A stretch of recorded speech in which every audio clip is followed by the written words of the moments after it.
اعوذ باللہ من الشیطان الرجیم بسم اللہ الرحمن الرحیم۔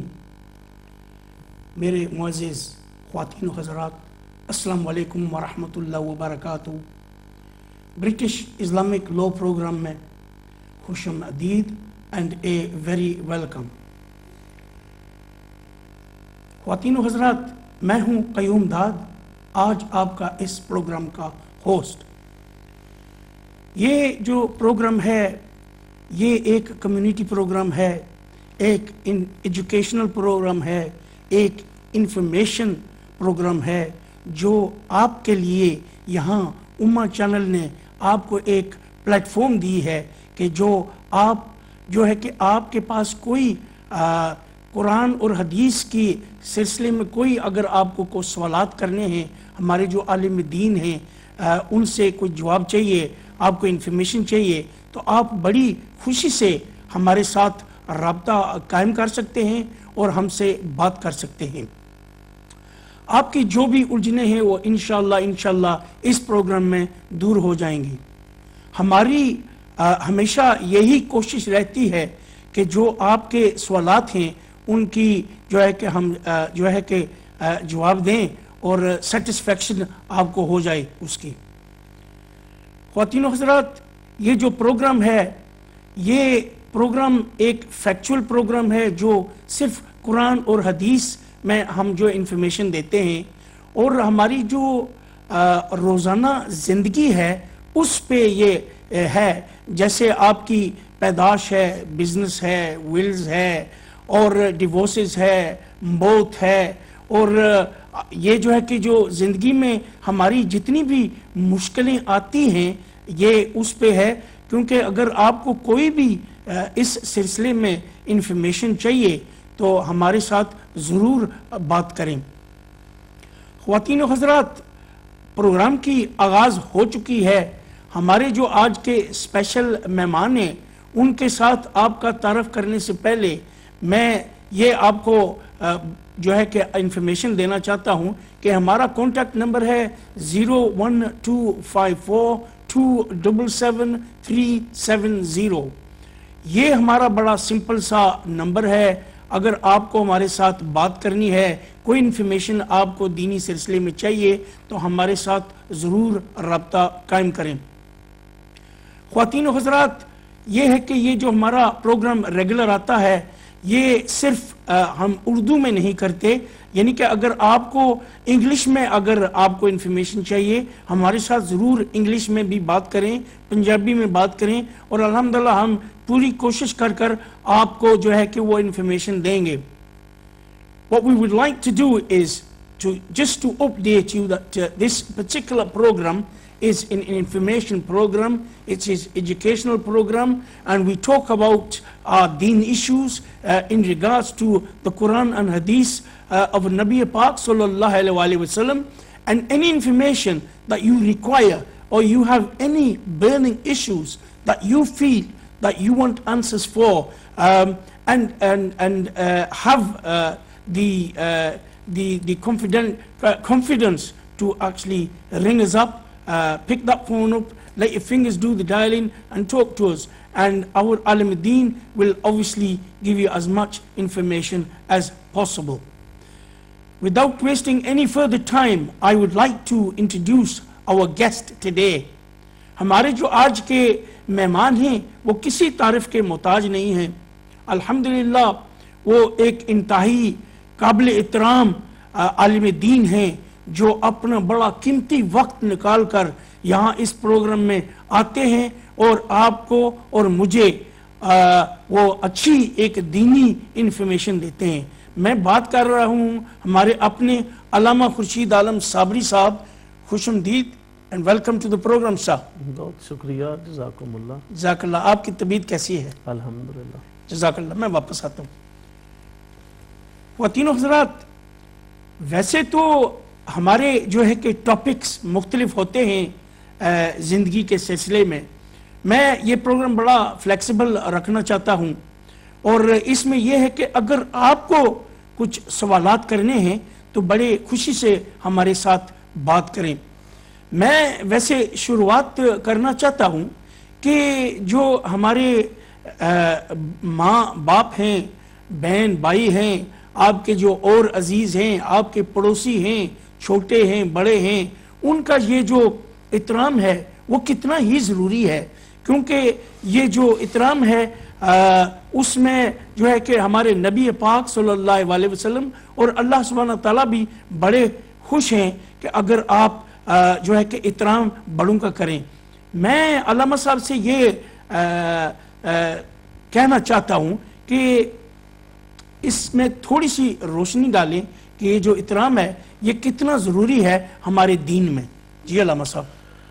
اعوذ باللہ من الشیطان الرجیم، بسم اللہ الرحمن الرحیم، الحمدللہ رب العالمین والعاقبۃ للمتقین والصلاة والسلام علی نبینا وعلی آلہ واصحابہ واولادہ وبناتہ وازواجہ وجمیع ملتہ اجمعین۔ مکرم قیوم داد صاحب، سب سے پہلے آپ کا شکریہ کہ آپ کے ساتھ اس پروگرام میں ہم حاضر ہیں۔ آپ نے جو احترام کا ذکر کیا ٹاپک کے طور پر، عنوان کے طور پر، تو احترام جو ہے یہ ایک ایسی کامن ویلیو ہے جس کی ہر جگہ پہ ضرورت ہوتی ہے۔ احترام بنیادی طور پر انسان کے اندر پائی جانے والی ان خوبیوں کا ایک اظہار ہوتا ہے جو وہ اپنے کسی بھی عمل کو حسین اور خوبصورت بنانے کے لیے اپناتا ہے۔ جی حضور، ہمارے پاس ایک کالر ہے۔ السلام علیکم ورحمۃ اللہ وبرکاتہ، سلطان صاحب بریڈ فورڈ سے۔ جی وعلیکم السلام، آپ کیسے ہیں حضور؟ الحمدللہ سلطان بھائی، کیسے ہیں آپ؟ میں خیریت سے ہوں، میں خیریت سے ہوں۔ آپ کو دیکھا تو میں نے کہا چلو میں آپ سے بات کر لوں، مولانا صاحب سے بات کر لوں۔ مولانا صاحب کو دیکھتے رہتے ہیں ماشاءاللہ۔ احترام، اب احترام کی بات کر رہے ہیں، ایک چھوٹا سا شعر عرض ہے، آپ کو اجازت ہو تو مولانا صاحب۔ جی جی۔ کہتے ہیں احترام کے قابل ہے دنیا میں جتنے لوگ، احترام کے قابل ہیں دنیا میں جتنے لوگ، میں سب کو مانتا ہوں اپنے مصطفیٰ کے بعد۔ سبحان اللہ، سبحان اللہ۔ بس آپ لوگ پروگرام کرتے ہیں، دیکھتے ہیں آپ کو، تو آج میں نے کہا چلو میں فون کر کے صرف میں جاننا چاہتا ہوں کہ بس گڑبڑ جو کرتے ہیں ابھی، کب ہمارا حج کب سے، عید کب ہے، اتنا بتا دیں آپ، ابھی گڑبڑ نہ ہو جائے۔ سلطان بھائی، آپ کا فون کرنے کا بڑا شکریہ، اور یہ ہے کہ جزاک اللہ خیر۔ ویسے تو یہ ہے کہ علامہ صاحب جو ہے کہ جیسے وہ جو آپ نے کہا ہے وہ سن رہے ہیں انشاءاللہ۔ جی جی، بہرحال جزاک اللہ خیر آپ نے جو فون کیا۔ جی علامہ صاحب، آپ بات کر رہے تھے پہلے۔ جی جی جی، میں بات یہ کر رہا تھا کہ بالکل انہوں نے صحیح بات کی، بہت اچھا شعر بھی پڑھا اور موضوع کی مناسبت سے بھی اس کا تعلق بنتا ہے۔ احترام جو ہوتا ہے، میں یہی کہہ رہا تھا کہ کوئی بھی بندہ اپنے عمل کو حسین بنانے کے لیے جو ایک جذبے کا اظہار کرتا ہے، تو اس جذبے کا جو حسین بنانے کے لیے کیا جاتا ہے وہ جذبہ یقیناً احترام پر مبنی ہوتا ہے۔ اس میں ہر بندے کا احترام اس کی مقام و مرتبہ کے مطابق ہے۔ اور یہ جو شعر پڑھا سلطان صاحب نے، بہت پیارا شعر انہوں نے پڑھا ہے کہ کسی بھی چیز کا جو احترام ہوتا ہے وہ اس کی اپنی اہمیت، اس چیز کی اپنی بڑائی، یا اس شخصیت کی اپنی مختلف نوع خوبیوں کی وجہ سے ہوتا ہے کہ اس کی خوبیاں کتنی ہیں، اس کا ان خوبیوں کا معیار کیا ہے، ان کی صلاحیتوں کا معیار کیا ہے، اس کو کتنی زیادہ زندگی کے اندر تجربات، مہارتیں حاصل ہیں۔ ان تمام کو مد نظر رکھتے ہوئے وہ یہ کام کرتا ہے یا اس کے ساتھ ایک احترام کا تعلق ہوتا ہے۔ تو یہ جو سلطان صاحب نے بھی کہا کہ احترام اس لیے ہے کہ آقا پاک صلی اللہ علیہ وسلم جیسی خوبیاں، آپ جیسے کمالات، اور ہر فیلڈ میں، ہر شعبہ زندگی میں آپ کی طرح کا کسی کا ہونا یہ امپاسبل ہے۔ اللہ تبارک و تعالیٰ نے آپ کو تمام درجات میں، تمام شعبہ جات میں، تمام سلسلہ زندگی میں اتنا اونچا اور بلند مقام عطا فرمایا سبحان اللہ کہ اور کو بندہ احترام کی اس حد کو، اس سطح کو پا ہی نہیں سکتا۔ اور یہ بنیادی طور پر اس شعر کے ذریعے بھی یہی کہنا مقصود ہے کہ کچھ لوگ تو وہ ہیں جو اپنے اعمال کی وجہ سے احترام کے قابل ہوتے نہیں، جو اچھی خوبی نہیں اپنائے گا وہ صاف زر احترام کے قابل نہیں ہوگا۔ شرعی طور پر جو بندہ نیکوکار نہیں ہوتا، راہ راست پر نہیں ہوتا، دوسروں کے لیے فائدہ مند نہیں ہوتا، فتنہ و فساد اور شر کا مرتکب ہوتا ہے، وہ بندہ احترام کے قابل نہیں ہوتا۔ کیونکہ اس کا احترام کرنے کا جو خوبی اور ملکہ ہے یا جو جس کی وجہ سے اس کا احترام کیا جانا ہے وہ اس نے خود ہی ضائع کر دیا، اپنے آپ کو اپنے راستے سے ہٹا کر اور اپنی اچھی روش کو چھوڑ کر بری روش اپنا کر دوسرے لوگوں پر جو اس نے اپنا احترام ضروری اور لازمی قرار دینا تھا اور ان کے لیے لازمی بننا تھا، وہ حق اس نے خود ہی اپنا کھو دیا۔ اس لیے انگلش میں کہتے ہیں you have to earn that respect۔ یس، بالکل آپ نے بہت صحیح بات کی اور بڑی موقع بات کی اور بڑی مناسب بات کی۔ یہ بالکل آپ ٹھیک بات کر رہے ہیں کہ جب بندہ انہی تقاضوں پر چلتا ہے جن تقاضوں کا اس سے تقاضا کیا جاتا ہے اللہ اور اس کے رسول کی بارگاہ سے یا انسانیت کی بھلائی کے طور پر بھی، دیکھیں کتنے لوگ ہیں ان کو ہم احترام اس لیے دیتے ہیں کہ انہوں نے اپنی زندگی میں وہ احترام کے قابل اپنے آپ کو بنایا، یعنی ان کا عمل، ان کا قول، ان کا اٹھنا بیٹھنا، ان کا سونے جاگنے کا سلسلہ، ان کا دنیا میں رہنے کا سلسلہ جس سے بھی متعلق ہے وہ ہر اس کے لیے فائدہ مند ہے، نفع بخش ہے، اور وہ اپنے طریقے پر ایک کردار ادا کر رہا ہے اپنی زندگی کے اندر، تو اس شخص کا احترام ہوا۔ اور یہی ہمارے آقا پاک صلی اللہ علیہ وآلہ وسلم نے ہمیں تعلیمات عطا فرمائی ہیں۔ دیکھیں آپ سے بڑا کوئی محترم نہیں، اس میں کوئی شک نہیں ہے، لیکن اس کے باوجود آپ محترم ترین ہو کر، یعنی آپ وہ ہستی جن کا احترام سب سے زیادہ کیا جاتا ہے، کیا جانا چاہیے اور کیے جانے کے لائق اور قابل ہیں، انہوں نے ہمیں یہ تعلیم دی ہے کہ میں اتنا بڑا محترم ہو کر بھی میں بھی لوگوں کو احترام سے نوازتا ہوں، سبحان اللہ، میں ہی لوگوں پر احترام کی چادر تانتا ہوں، میں بھی لوگوں کو احترام کی دولت دے کر انہیں کا مقام معاشرے میں بلند کرتا ہوں۔ سبحان اللہ۔ یہی وجہ ہے کہ آپ نے دیکھا کہ جب حضرت حلیمہ سعدیہ، وہ آپ کی صلی اللہ علیہ وآلہ وسلم کی رضائی ماں ہیں، وہ تشریف لاتی ہیں تو آقا پاک صلی اللہ علیہ وآلہ وسلم ان کے لیے کھڑے ہو جاتے ہیں، اپنی چادر مبارک اتار کر ان کے بیٹھنے کے لیے رکھ دیتے ہیں، اور پھر ان کی طبع کے مطابق، ان کے مزاج کے مطابق ان کی گفتگو سنتے ہیں، جس سے ان کو یہ احساس ہو کہ میری بات کو سنا گیا، میری بات کو پذیرائی ملی، میری بات کو پسند کیا گیا۔ اور پھر جتنی دیر نبی پاک صلی اللہ علیہ وآلہ وسلم صاحب زیر ہے، آپ ایک ایسی کیفیت میں موجود ہیں کہ آپ کے ایک ایک لمحہ اور ایک ایک سیکنڈ کے لیے دنیا ترس رہی ہے، لیکن آپ اپنا سارا وقت اس بڑھیا کو دے کے تشریف فرما ہے۔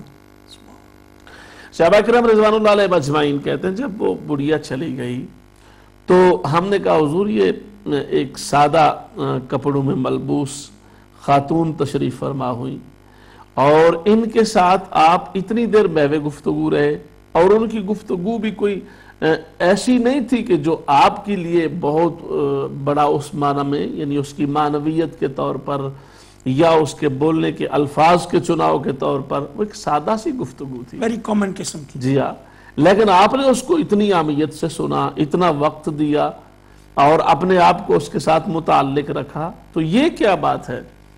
تو آقا پاک صلی اللہ علیہ وآلہ وسلم نے فرمایا کہ یہ تمہیں پتہ نہیں ہے، یہ میری رضائی والدہ حضرت حلیمہ سعدیہ ہیں، اور ان کی باتیں تم تو بات کہتے ہو، مجھے تو ان کا بیٹھنا ہی اپنے پاس مجھے اتنا پسند آ رہا تھا اور میرے لیے اتنا باعث مسرت اور خوشی تھا کہ میں نے اس میں کلام کی طرف نہیں دیکھا، میں نے یہ دیکھا کہ وہ میرے ساتھ باتیں کر رہی ہیں، بس اسی سے میں محظوظ ہوتا رہا۔ تو آقا پاک صلی اللہ علیہ وآلہ وسلم پھر ان کے لیے بہت سارے تحائف تیار کیے، ساتھ چل کے گئے، ان کو سی آف کیا، الوداع کیا، اور بہت سارے وہ کام جو آقا پاک صلی اللہ علیہ وآلہ وسلم کرنے کے پابند نہیں ہیں۔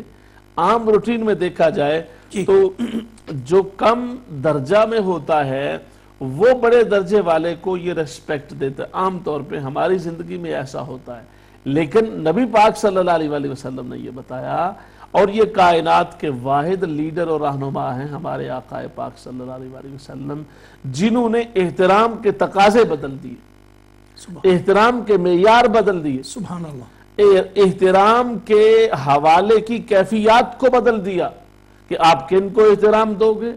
ہر چھوٹا بڑے کو دیتا ہے، ہر غریب امیر کو دیتا ہے، ہر کم اختیار والا زیادہ اختیار والے کو دیتا ہے. لیکن نبی پاک صلی اللہ علیہ وسلم نے اپنے اندر تمام خوبیاں پا کر، تمام کمالات پا کر، اپنے سے چھوٹے اور ظاہراً اپنے سے مرتبہ میں کم لوگوں کو بھی اتنا بڑا کمال عطا فرمایا، ان کو احترام کی دولت سے مالا مال فرمایا. الحمدللہ. ایک اس دنیا میں ایک اتنے اچھے اور یعنی کہ میرے پاس کو ایسے الفاظ نہیں ہیں کہ جیسے لیڈر ہوتے ہیں. الحمدللہ ہم جو مسلمان ہیں میں سمجھتا ہوں کہ بڑے خوش نصیب ہیں کہ جو ہمارے جو آقا جو ہے کہ اتنے اچھے لیڈر تھے، اور انہوں نے ہمارے لیے اتنی اچھی اچھی باتیں جو چھوڑی ہیں اس دنیا میں، اس کا ہی ہم شکریہ ادا نہیں کر سکتے.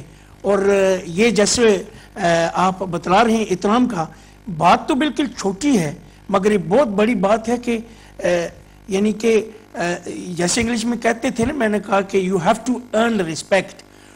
مگر یہاں اگر آپ یہاں یورپ میں دیکھیں، یورپ میں تھوڑا سا سلائٹلی ڈیفرنٹ ہے. اگر آپ ناموں پہ چلے جائیں تو یہ ہے کہ ہمارے بڑے بزرگ ہیں، ان کو جو ہم ان کو بولتے ہیں یا بلاتے ہیں تو بڑے احترام سے بلاتے ہیں. مگر یہاں آپ یورپ میں دیکھیں فرسٹ نیم پہ یا سر نیم پہ بلاتے ہیں. تو ہماری جو آنے والی نسل ہے یہاں یو کے میں اور یورپ میں، ان کے لیے ایک بہت بڑا میں میسیج دینا چاہتا ہوں کہ جو ہمارا دین ہے وہ احترام پہ کتنا وزن ڈالتا ہے کہ آپ بڑوں کی اور چھوٹوں کی سب کا احترام کریں، کہ ہمارے نبی پاک نے ہمیں یہی مشورہ دیا ہے اور یہی راستہ دکھایا ہے، اس پہ بات کرنی. بالکل آپ نے بہت پیاری بات فرمائی اور بہت اچھی بات کی طرف آپ نے اشارہ کیا کہ احترام جو بالکل آپ نے ٹھیک کہا. ان معاشروں کے اندر احترام کا جو معنی ہے یا احترام کی جو تشریح ہے وہ بالکل مختلف ہے. آپ نے یہ صحیح بات کی ہے. اسلام احترام کی کیفیت کے ساتھ ساتھ، عملی طور پر ہونے کے ساتھ ساتھ، اس کے اظہار پر بھی اکساتا ہے، ابھارتا ہے اور انسان کو متوجہ کرتا ہے، تاکہ جب آپ کسی دوسرے کے لیے احترام کا لحاظ رکھیں گے، اس کا اظہار کریں گے، تو اس کے نتیجے میں ایک ریئیکشن پیدا ہوگی. جب کوئی چھوٹا اپنے بڑے کا احترام کرے گا تو بڑا بھی اپنے چھوٹے کا احترام کرے گا. لیکن چھوٹے کا احترام رہے گا، بڑے کا احترام کرنا وہ شفقت ہوگا. ہاں، تو اس سلسلے کو جاری رکھا ہے، اس کو یک طرفہ طور پر نافذ نہیں کیا، بلکہ اس کو ہر بندے کے ساتھ متعلق کر دیا. جیسے آپ نے کہا، بالکل یہ بات آپ نے ٹھیک کی ہے، اسلامکلی نام لے کر کسی کو بلانا یہ ریسپیکٹ فل نہیں ہے. جی، اسلام کے اندر اگر نام لے کر یا اس کا نیم یا سر نیم کوئی بھی لیا جائے تو اس کو اچھے انداز سے یاد نہیں کیا جاتا. اور شریعت کی نگاہوں میں، اسلام کی نظروں میں یہ ایک کامن طریقہ ہے اور ایسا کامن وے ہے کہ جس کو پسند نہیں کیا گیا. اور اس کو اس لیے پسند نہیں کیا گیا کہ ایک عام بندہ اس کو بھی نام لے کے بلا رہے ہو، اور ایک والد ہیں ان کو بھی نام لے کے بلا رہے ہیں، ایک عام کولیگ ہے اس کو بھی نام لے کے بلا رہے ہیں، ایک استاد ہے اس کو بھی نام لے کے بلا رہے ہیں. تو اسلام نے اس انداز کو پسند نہیں کیا. واقعی اسلام کے اندر یہ جو بات ہے اس بات کو ناپسند کیا گیا ہے، اور نبی پاک صلی اللہ علیہ وسلم نے اس کے لیے باقاعدہ حکم ارشاد فرمایا کہ اپنے بلانے کے انداز میں اچھے ناموں کے ساتھ بلایا کرو اپنے تمام تعلق والے لوگوں کو. جس کا جو آپ سے تعلق ہے، والد ہے تو اس کو والد کی سطح پر محبت بھرے انداز میں بلاؤ، والدہ ہیں تو ان کو بھی ایک اچھے معیار کے مطابق جچے چتلے الفاظ میں ان کو بھی بلاؤ. قبلہ جزاک اللہ خیر. خواتین و حضرات، ہم ایک چھوٹی بریک کے لیے جا رہے ہیں، ہمارے ساتھ ہی رہنا.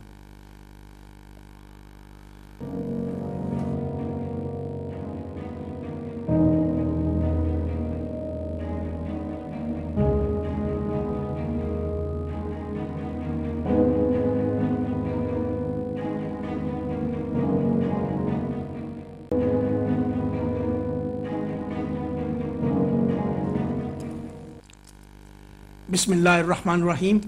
Welcome back. British Islamic Law Program is obviously on air at this moment, and we were talking about the initial respect of your young ones and your elders, and what Deen tells us about the importance of respect. خواتین و حضرات، یہ جو programme ہے ابھی live چل رہا ہے یہاں امہ چینل پہ، اور آپ ہمارے ساتھ ضرور رابطہ قائم کریں، ہمارے ساتھ بات کریں. ہمارا کانٹیکٹ نمبر ہے 01254277370. اور یہ ہے کہ اگر آپ اردو میں نہیں، آپ پنجابی میں بات کرنا چاہتے ہیں یا انگلش میں کرنا چاہتے ہیں تو ہمارے ساتھ ضرور رابطہ قائم کریں. We are here for you, and obviously if you've got any burning questions that you would like to ask us, we'd be quite happy to actually answer them as much as possible. If you want to ask any in-depth questions, I think we have a caller online. Assalamu alaikum wa rahmatullahi wa barakatuh. Kaun aur kahan se? وعلیکم السلام ورحمۃ اللہ وبرکاتہ. جی وعلیکم السلام میری بہن، جی بولیں. یہ میں جی برمنگھم سے بات کر رہی ہوں. جی علامہ صاحب کے سامنے بھی السلام علیکم ورحمۃ اللہ وبرکاتہ. ماشاءاللہ بہت اچھی محفل آپ نے سجائی ہے. اللہ رب العزت آپ کا کہنا اور ہمارا سننا قبول کرے. ابھی بریک سے پہلے آپ لوگ احترام کی بات کر رہے تھے، تو اسی کے حوالے سے میرا یہ سوال ہے کہ اگر ایک بیوی اپنے خاوند سے زیادہ دین سے محبت کرتی ہو تو اس کا کیا حکم ہوگا؟ اس میں کوئی شک نہیں کہ شریعت نے خاوند کے بہت زیادہ حقوق مقرر کیے ہیں، لیکن بیوی اپنے خاوند سے بظاہر محبت شو کرتی ہے، لیکن خاوند یہ محسوس کرتا ہے کہ بیوی اس سے زیادہ دین کے سیکھنے اور سکھانے میں ٹائم دیتی ہے، اور خاوند کا یہی شکوہ ہر وقت رہتا ہے. تو میرا سوال یہ ہے کہ کیا اللہ رب العزت کی بارگاہ میں اس بیوی کی پوچھ گچھ ہوگی کہ نہیں؟ جزاک اللہ خیر میری بہن. علامہ صاحب نے آپ کا جو سوال کیا آپ نے وہ انہوں نے سن لیا ہے، اور انشاءاللہ اس کا جواب دیں گے. جزاک اللہ خیر. السلام علیکم ورحمۃ اللہ. وعلیکم السلام ورحمۃ اللہ وبرکاتہ. علامہ صاحب. جی ہاں، بہت پیارا سوال تھا ان کا کہ جو بیلنس ہے زندگی کے اندر، اسلام نے ایک متوازن زندگی گزارنے کا حکم دیا ہے. دین کے ساتھ محبت اور دین کے ساتھ احترام اپنی جگہ پر بالکل ٹھیک ہے، ہونا چاہیے.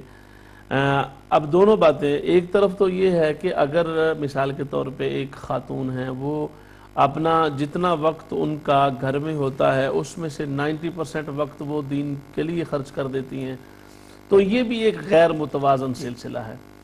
اور اگر وہ اپنا دین کا کام بھی کرتی ہیں اور جو دین کی اہم ذمہ داریاں ہیں، مثال کے طور پہ ان کا تعلیم اور تدریس کا سلسلہ ہے، وہ کرتی ہیں، اور پھر ساتھ خامد کو بھی وہ وقت دیتی ہیں جو اس کا حق ہے، تو یہی ایک متوازن بیلنس کرنا ہے، یہی ایک متوازن زندگی. نبی پاک صلی اللہ علیہ وسلم نے اپنی زندگی صاف ظاہر آپ سے بڑا تعلیم فرمانے والا، تدریس فرمانے والا، لوگوں کی تربیت فرمانے والا تو کوئی ہو نہیں سکتا، لیکن آپ نے بھی اپنے ان تمام معاملات کے اندر ایک نظم رکھا.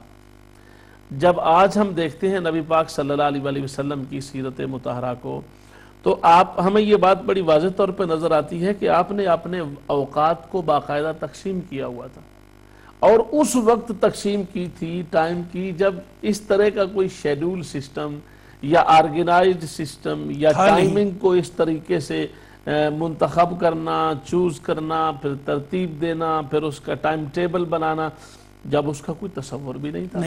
لیکن آپ کی شخصیت مقدسہ اتنی آرگنائز تھی کہ آپ نے وہ ٹائم باقاعدہ مختص کیا ہوا تھا، سبحان اللہ، تاکہ اس میں کوئی فرق واقع نہ ہو. یہاں تک کہ ازواج مطہرات کے لیے دن مقرر تھے اور ان دنوں میں اوقات مقرر تھے. سفر پر جانے کے لیے، حالانکہ نبی پاک صلی اللہ علیہ وآلہ وسلم کو تو اللہ پاک کی بارگاہ سے اختیارات غیر محدود حد تک حاصل ہیں. اگر آپ تو چاہتے کہ نہیں میری چاہت یہ ہے اور میں ایسا کرنا چاہتا ہوں اور میں اس کو کروں گا، تو وہ بھی آپ کر سکتے تھے، اور آپ کے سامنے کسی طرح کا کوئی ایسا مسئلہ نہیں تھا. لیکن آپ نے اس کے باوجود بھی مثلا جانا ہے، سفر پر بھی جانا ہے، تو ان میں وہ قرعہ ڈالا ہے کہ کس کی باری نکل، تاکہ کسی کے ذہن میں یہ نہ بات آئے کہ میں نے منتخب کیا کسی کو سفر میں جانے کے لیے. اتنا اپنے آپ کا سلسلہ. اب کہاں عام طور پہ بیوی تو پھر بھی صاف ظاہر ہے، بیوی کا اس اعتبار سے خامد کا درجہ، مقام و مرتبہ، عزت و احترام زیادہ رکھا گیا ہے، اور اس کے زیادہ رکھے جانے کے باوجود ڈیفینیٹلی بیوی کو تو زیادہ ریگارڈ پے کرنا ہے، احترام کرنا ہے. نبی پاک صلی اللہ علیہ وآلہ وسلم کا درجہ تو اس اعتبار سے خامد کا درجہ تھا، لیکن اس کے باوجود آپ نے یہ بات کہی کہ کسی کے دل میں یہ بات پیدا نہ ہو کہ میرے ٹائم دینے میں، میرا وقت دینے میں، ان کا حق پورا کرنے میں جو ایک انسانی تقاضا ہوتا ہے کسی سطح کا بھی کسی کے ساتھ تعلق کی بنیاد پر، اس کی وجہ سے کوئی دل میں بات اور وہم اور شک اور شبہ پیدا نہ ہونے پائے. لیکن اس بات کا یہ مقصد ہرگز نہیں ہے کہ صاحب ظاہر سرکار پاک صلی اللہ علیہ وسلم کی تو ہم سنت سے مثال لیتے ہیں، لیکن نہ نبی پاک صلی اللہ علیہ وآلہ وسلم جیسا کوئی ہے، نہ آپ کی ازواج مطہرات جیسی کوئی ازواج مطہرات ہے، لیکن ہم نے ان سے خیرات ضرور لینی ہے اپنے اعمال کو متعین کرنے کے لیے. تو اس میں بہترین طریقہ یہی ہوگا کہ تعلیم و تربیت بھی کی جائے، اور اس تعلیم و تربیت کے اندر اپنے خامد کے معاملات کو بھی مد نظر رکھا جائے. اگر مثال کے طور پہ خامد کے معاملات کو مد نظر نہیں رکھا جاتا، وہ ذہنی طور پہ ڈسٹرب رہتا ہے، ہر وقت شکوہ کرتا ہے، شکایت کنہ رہتا ہے، تو یہ بات کسی صورت میں اچھے نتیجے کی طرف نہیں پہنچتی. آپ کی فیملی میں کانفلکٹ پیدا ہو جاتے ہیں، اور جو ہے نا کہ بڑا انسیٹلڈ سچویشن ہو جاتی ہے گھر میں ہو جاتی ہے. اور وہ جو پڑھانا ہے صاحب ظاہر اچھا عمل ہے، لیکن حقوق کو پورا کرنا، گھر کے ماحول کو سٹیبل رکھنا، اور عورت کے لیے، خاتون کے لیے نبی پاک صلی اللہ علیہ وآلہ وسلم نے جو سب سے بڑی بات بتائی ہے وہ فرمایا ہے گھر کا سکون، اطمینان. پیراماؤنٹ انگریزی میں کہتے ہیں نا، اٹ از پیراماؤنٹ. یس. اب اس کے لیے دیکھیں نا، یہ بہت بڑی بات ہے. حالانکہ یہ بھی تو کہا جا سکتا تھا کہ ان صفات اور خوبیوں پر بنا ہوا گھر ہوگا تو وہ سکون دے گا، اتنے پیسے ہوں گے تو سکون دے گا، اتنا عہدہ، منصب، مرتبہ، سٹیٹس ہوگا تو وہ سکون دے گا. نہیں، نبی پاک صلی اللہ علیہ وآلہ وسلم نے خاتون کو مقام سکونت دیا ہے اور درجہ دیا ہے کہ اس کو یہ مقام حاصل ہے کہ اس کی وجہ سے گھر کے ماحول میں سکون، اطمینان کی کیفیات میسر ہوتی ہیں، اور بڑے سمپل طریقے سے کی ہے. جی ہاں. اس لیے اگر وہ جس کی وجہ سے سکون پھیلنا ہے، سکون قائم رہنا ہے، سکون دوسرے کو پہنچنا ہے، اگر اس کی وجہ سے اس سکون کی بجائے اضطراب ملنے لگ جائے اور اس کے الٹ کیفیات پیدا ہونے لگ جائیں، تو یہ پھر وہی بات ہے کہ جس پر پورے گھر کا دار و مدار ہے، اسی کی وجہ سے ایسے سلسلے پیدا ہو گئے جن کے اندر غیر متوازن کیفیت پیدا ہو گئی. اچھا، اب دوسری بات یہ رہ گئی کہ دین کی تعلیم و تربیت کا سلسلہ فرض کفایہ کے طور پر ہے. جی ہے. جبکہ روزہ رکھنا، دیگر نفلی عبادات کرنا، ان کا بھی ایک اپنا مقام اور مرتبہ ہے، سوائے ان عبادات کے جو فرائض عینیہ میں شامل ہیں. باقی تمام میں عورت کے لیے اور مرد دونوں کے لیے یہ پابندی ہے کہ وہ ایک دوسرے کی انڈرسٹینڈنگ کے ساتھ ان کو ایکسرسائز کریں. سبحان اللہ، کتنی یعنی اس کو آپ اندازہ فرمائیں کہ کتنا. اور پھر یہ ایک ایسی بات نہیں ہے کہ اس کو کہہ دیا ہو نبی پاک صلی اللہ علیہ وسلم نے اس پر عمل کر کے دکھایا. سبحان اللہ. شب برات کے اندر اور شب قدر کے اندر جو نبی پاک صلی اللہ علیہ وسلم ساری رات جاگے، اس رات بھی حضرت عائشہ صدیقہ رضی اللہ تعالی عنہا سے فرمایا کہ اگر تو مجھے اجازت دے تو کیا آج تو اپنا حق مجھے دیتی ہے؟ اور اپنا حق دینے کا مطلب یہی تھا کہ تیرا جو ٹائم ہے تیرے ساتھ مجھے اپنی صحبت مبارک تجھے دینے کا، یعنی اپنی کمپنی تمہیں عطا فرمانے کا، تیرے ساتھ رہنے کا تیرے حجرہ شریف میں، تو کیا تو مجھے اجازت دیتی ہے کہ آج وہ میں ٹائم اپنی مرضی سے استعمال کروں؟ سبحان اللہ. حالانکہ ون آف تو اس میں ہم تو کبھی اس کو بادر بھی نہیں کرتے. جی جی جی جی بالکل. لیکن نبی پاک صلی اللہ علیہ وسلم نے باقاعدہ پوچھا تو کیا آپ مجھے اجازت دیتی ہو کہ میں آج کی رات اپنی مرضی کے مطابق اپنا ٹائم استعمال کروں؟ سبحان اللہ. اس کے بعد بھی جو آپ نے بتا بھی دیا، کنسلٹ بھی کر دیا، اعتماد میں بھی لے لیا، لیکن چونکہ آپ رات کا سارا حصہ عبادت میں مصروف رہے، سیدہ عائشہ صدیقہ رضی اللہ تعالی عنہا نے آپ کو فالو کیا اور قبرستان میں پہنچی، اور قبرستان میں پہنچنے کے بعد پھر جب آپ سے گفتگو ہوئی تو آپ نے فرمایا کہ تم کیوں مجھے تلاش کرنے آئی ہو اور کیوں مجھے تم نے اس حد تک پانے کی کوشش کی جبکہ میں نے تمہیں بتایا. تو اور اس پر نبی پاک صلی اللہ علیہ وسلم کے الفاظ یہ ہیں کہ عائشہ کیا تو نے یہ سمجھا کہ میں تیرا حق ماروں گا؟ یعنی یہاں پر بھی پھر ان کی تسکین کے لیے کلیریفیکیشن ہو رہی ہے کہ تیرے ذہن میں اگر یہ بات آئی ہے کہ میں نے تیرا ٹائم لے کر وہ ٹائم کسی اور جگہ پر دے دیا ہے برابر لیول اور درجہ پر، تو یہ بات نہیں ہے، ایسا نہیں ہے. یعنی میں کسی اور زوجہ محترمہ کے پاس نہیں گیا، کسی اور کو آج میں نے اپنی عظمت وقت سے نہیں نوازا، بلکہ میں نے وہ اپنا وقت اللہ کی بارگاہ میں پیش کیا ہے. سبحان اللہ. تو یہ آپ دیکھیں نا کہ اب نبی پاک صلی اللہ علیہ وسلم کا مقام و مرتبہ کہاں اور کہاں ہماری عبادات کے سلسلے. تو ہم سب کے لیے کیا کہتے ہیں انگلش میں لرنڈ بیہیویئر. جی، تو اس لیے ہمیں اس سے یہ سبق حاصل کرنا چاہیے کہ ہم خاندانی اور عائلی زندگی میں میاں بیوی کے رشتے کے ساتھ بہت ساری چیزیں وابستہ خود بخود ہوتی ہیں. بچوں کی زندگی ہے، دو خاندانوں کی زندگی ہے، معاشرے کی زندگی ہے. اور دیکھیں نا کسی جگہ پر بھی جب ذہنی طور پر بندہ مطمئن نہیں ہوتا اور اس میں یکسوئی نہیں ہوتی تو اس سے مسائل ہوتے ہیں، کیونکہ یہ آپ کی ایک ریسپانسبلٹیز ہے نا. جی. پھر مرد کی یہ ذمہ داری ہے کہ اس نے پورے گھر کے معاملات کو، مالی معاملات کو بطور خاص اور اوورآل بھی نگرانی کے معاملات اس کے سپرد ہیں. یعنی وہ صرف یہی نہیں ہے کہ پیسہ کمائے، خرچ پورا کر دے اور بس دے دے، اس کی یہ بھی ذمہ داری ہے کہ وہ ان کے حقوق کا خیال بھی رکھے، ان کی حفاظت بھی کرے، اور ان کے لیے کسی قسم کا بھی خطرہ، پریشانی اور انسیکیورٹی ہو تو اس کو بھی وہ ڈیل کرے، وہ بھی اس کی ذمہ داری کے اندر رکھا گیا ہے. وہی ریسپانسبلٹیز ہیں. تو اب اتنی بڑی اس کو ریسپانسبلٹی جب دے دی گئی، شریعت مطہرہ نے ایک سسٹم سیٹ کر دیا، ایک ادارہ بنا دیا. اب اس ادارے میں اپنی مرضی سے کچھ ایسا کام کرنا جس سے اس ادارے کے اندر پرابلم کریٹ ہوتا ہو، کلش ہو سکتا ہے نا، اس کی اجازت نہیں. اس کو بیلنس کرنا ہوگا اور ایک ایسے پوائنٹ پر لانا ہوگا جہاں دونوں طرف کے شکوک و شبہات، خدشات و خطرات اور ایک دوسرے کے ساتھ معاملات کے اندر ہم آہنگی پیدا ہو، سموتھنس پیدا ہو، اس میں ترشی اور سختی اور اس طرح کی کیفیات پیدا نہ ہوں. کیونکہ یہ ایک ایسا، میں نے جیسے بتایا، رشتہ اور تعلق ہے جس میں جتنا زیادہ سے زیادہ اعتماد ہوگا اتنا بندہ زیادہ سے زیادہ پرسکون ہوتا ہے. نبی پاک صلی اللہ علیہ وسلم بہت زیادہ یاد کرتے سیدہ خدیجہ الکبریٰ رضی اللہ تعالی عنہا کو، اور سیدہ عائشہ صدیقہ رضی اللہ تعالی عنہا کے سامنے بھی اکثر اس کا اظہار ہوتا. یہاں تک ایک مرتبہ ان کو یہ کہنا پڑا کہ حضور آپ ایک ایسی زوجہ محترمہ کے بارے میں بار بار ان کو مس کیوں کرتے ہیں، جبکہ اللہ پاک نے آپ کو ایک باقرہ زوجہ محترمہ سے مالا مال کیا ہے اور آپ کی خدمت میں پیش ہے.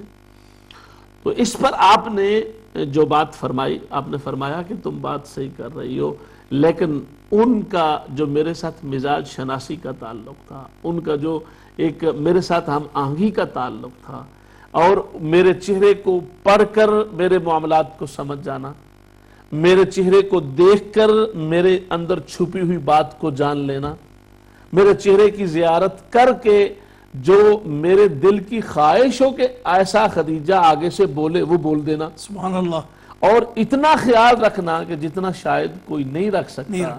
یہ بات مجھے اور یہ دیکھیں نا، ایک روٹین میں بھی ایسی بات ہو تو اس بات کو فوری طور پہ ایک بندہ عادی ہے کہ وہ بتاتا نہیں کسی کو اپنا مسئلہ، لیکن کوئی اس کا امراض ایسا ہے کہ جو بتائے نہ بتائے اس کو پتہ چل جاتا ہے، چل جاتے ہیں، اور وہ پتہ چلے بغیر کہتے ہیں باڈی لینگویج، جی، اور اس کو پتہ چل جاتا ہے، اور پھر وہ پتہ چلانے کے ساتھ بتائے بغیر اس کو بتا بھی دیتا ہے کہ تیری یہ کیفیت ہے، اور پھر اس کا ساتھ علاج بھی کر دیتا ہے، حل بھی کر دیتا ہے، اس کو منطقی انجام تک بھی پہنچا دیتا ہے۔ تو ان تمام صورتوں کے اندر یہ ایک کسی بندے کے لیے بہت بڑا فائدہ ہوتا ہے۔ آپ اکثر طور پہ دیکھیں گے اگر کوئی بات ہونا، کوئی جہاں بھی تعلق ہو، دوستوں کا تعلق ہو، ماں باپ کا تعلق ہو، بہن بھائیوں کا تعلق ہو، میاں بیوی کا تعلق ہو، باپ بیٹے کا تعلق ہو، تو جب کہیں آ کے بات رکتی ہے تو وہ دوسرا کہتا ہے تو اگر ایسی بات تھی تو تو مجھے بتاتا نا، صحیح بات ہے، اگر میری طرف سے کوئی ایسا معاملہ تھا تو تو نے مجھے بتانا، بتایا کیوں نہیں؟ بتایا کیوں نہیں؟ بتاتا تو میں ایسے نہ کرتا۔ جی، اگر آپ مجھے بات کہہ دیتے کہ میں نے ایسا نہیں کرنا تو میں نہیں کرتا، میں نہیں کرتا۔ ٹھیک ہے، ایک ہے یہ موقع، لیکن نبی پاک صلی اللہ علیہ وسلم نے سیدہ طیبہ طاہرہ خدیجۃ الکبریٰ رضی اللہ تعالی عنہا کی جس بات کو مس کیا وہ یہ تھی کہ مجھے کہنا پڑتا ہی نہیں تھا، انہیں پتہ چل جاتا تھا، انہیں خود پتا ہوتا تھا کہ مجھے ایسا نہیں کرنا یا ایسا نہیں ہونا۔ سبحان اللہ، اگر ان سے ریلیٹڈ بات ہے تو ایسا ہونا نہیں ہے، اور اگر کسی اور سے ریلیٹڈ بات ہے تو تب بھی انہیں احساس ہو گیا ہے کہ سرکار پاک کی طبیعت میں یہ جو تبدیلی آئی ہے یہ فلاں وجہ سے آئی ہے، سبحان اللہ، اور اس فلاں وجہ کو میں نے ختم کرنا ہے، اور اس فلاں وجہ کو ختم کیا۔ وحی کا واقعہ ہے، ویسے تو مالی طور پر بھی آپ کی قربانی ہے، وحی کا واقعہ ہے۔ تو آپ کو پتہ ہے جب سرکار پاک صلی اللہ علیہ وسلم تشریف لائے ہیں اور آپ تشریف لائے تو وحی کی کیفیات آپ کی شخصیت مقدسہ پر واضح تھی، چہرہ پاک پر آثار تھے۔ تو آپ نے جب پوچھا تو چونکہ وہ وحی کی کیفیات تھی، اللہ پاک کے پیغام کا رعب اور جلال کی کیفیات تھی، اس کے باوجود اس کے جو آثار آپ کے چہرہ پاک پر موجود تھے ان کو دیکھ کر سیدہ خدیجۃ الکبریٰ رضی اللہ تعالی عنہا نے جب خود پوچھا، اور جب خود پوچھا اور سرکار نے پھر بتایا تو اس کے مطابق اب یہ نہیں ہے کہ دیکھیں ایک نبی کی شان ہے، ایک نبی کا مقام ہے، اور وہ بھی نبی آخر الزمان ہے، اور ایسے نبی محترم ہیں کہ جن کی شان اللہ تبارک و تعالیٰ نے پوری قوائن میں سب سے زیادہ رکھی ہے، ان کو آگے جواب کے طور پر یہ فرما رہی ہیں، حالانکہ آپ فرما سکتی تھی ہاں نہیں آپ کا متفکر ہونا ٹھیک ہے لیکن کوئی بات نہیں، ٹھیک ہو جائے گا، یا اس کی کوئی اور جسٹیفیکیشن دیتی، اس کی غور کرتے ہیں یہ کیا ہے، سوچ سکتے ہیں کیا ہے، کسی اور کی طرف دھیان دے دیتے ہیں یہ کیا ہے، بلکہ الٹے جو آپ کے ریمارکس تھے وہ یہ تھے کہ حضور یہ جو کچھ بھی ہے یہ اللہ پاک کی بارگاہ سے رحمت ہی رحمت ہے اور کچھ نہیں ہے۔ سبحان اللہ، سبحان اللہ۔ اتنا بات قبلہ ہمارے پاس وقت کی تھوڑی سی پابندی ہے، اور آپ کو لاسٹ 2-3 منٹ میں آپ جو ہے ہمارے خواتین حضرات ہیں ان کو اسی جو ہے ہم ٹاپک پہ بات کر رہے ہیں اس پہ اگر کوئی میسج دینا چاہیں۔ جی تو میں یہی میسج دینا چاہتا ہوں کہ جس طرح میں نے مثالوں سے احادیث کی روشنی میں اس بات کو عرض کرنے کی کوشش کی کہ ہمیں اپنے خاندانی ماحول کے اندر وہ والدین کے ساتھ ہو، بہن بھائیوں کے ساتھ ہو، اولاد اور بنات کے ساتھ ہو، شوہر اور بیوی کے ساتھ ہو، ان کے اندر انتہائی اعلیٰ درجے کی اعتماد کی فضا قائم رکھنی چاہیے، اور جہاں پر بھی بندے کو شک اور شبہ ہو کہ یہاں اعتماد میں دراڑ واقع ہو سکتی ہے تو اس شک اور شبہ سے بھی دور رہنا چاہیے۔ یہ پہنچنے کہنے کی نوبت ہی نہیں آنی چاہیے کہ تو نے مجھے کہا ہوتا تو میں ایسا نہ کرتا، تم نے مجھے بتایا نہیں ہے تو ایسا نہیں ہوا، یعنی اس بات کا جواب ذہن میں رکھے بغیر کہ وہ ایسا مجھے کہے گا تو میں ایسا کروں گا۔ رشتہ داری اور تعلق کے اندر ایک بہترین تعلق کا نمونہ یہ ہوتا ہے کہ جہاں بتائے بغیر معاملات کی خبر ہو جائے، اور جب بتائے بغیر معاملات کی خبر ہو جائے، اولاد کو پتا ہو میرے والدین کی یہ ضرورت ہے مجھے پوری کرنی ہے، ان کے کہے بغیر کی جائے، شوہر کو پتا ہے کہ میری بیوی کی یہ ضرورت ہے، وہ بتائے بغیر پوری کی جائے. بیوی کو پتا ہے کہ میرے شوہر کے اندر یہ پریشانی پیدا ہو سکتی ہے، وہ پتا ہوتے ہی اور سمجھتے ہی اور کوشش بھی کرے، اگر سمجھ نہیں ہے تو اس کو فوری طور پہ ختم ہونا چاہیے. جہاں دوست احباب کولیگز کے اندر بھی یہی ماحول اگر ڈیولپ ہو جائے تو اس سے کسی بھی قسم کی بڑی تباہی اور بڑے فتنے سے بچا جا سکتا ہے. قبلہ، میں ہمیشہ کی طرح آپ کا بڑا تہ دل سے شکر گزار ہوں کہ جو آپ نے اپنا قیمتی وقت نکال کر آج مجھے اور ہمارے تمام خواتین و حضرات کو اچھی ایک دینی انفارمیشن دی. میں اس کا بڑا شکر گزار ہوں. جزاک اللہ خیر. بہت شکریہ.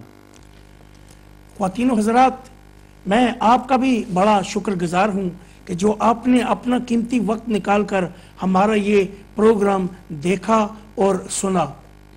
میں قیوم داد آپ سے یہی التجا کر سکتا ہوں کہ میرے لیے اور ہمارے علامہ خورشید عالم صابری صاحب کے لیے اور ہماری تمام امہ چینل کی ٹیم کے لیے آپ اپنی دعاؤں میں ہمیں یاد رکھیں. انشاءاللہ اللہ نے چاہا تو ہماری آپ کے ساتھ پھر جلد ملاقات ہوگی. تب تک کے لیے اللہ حافظ.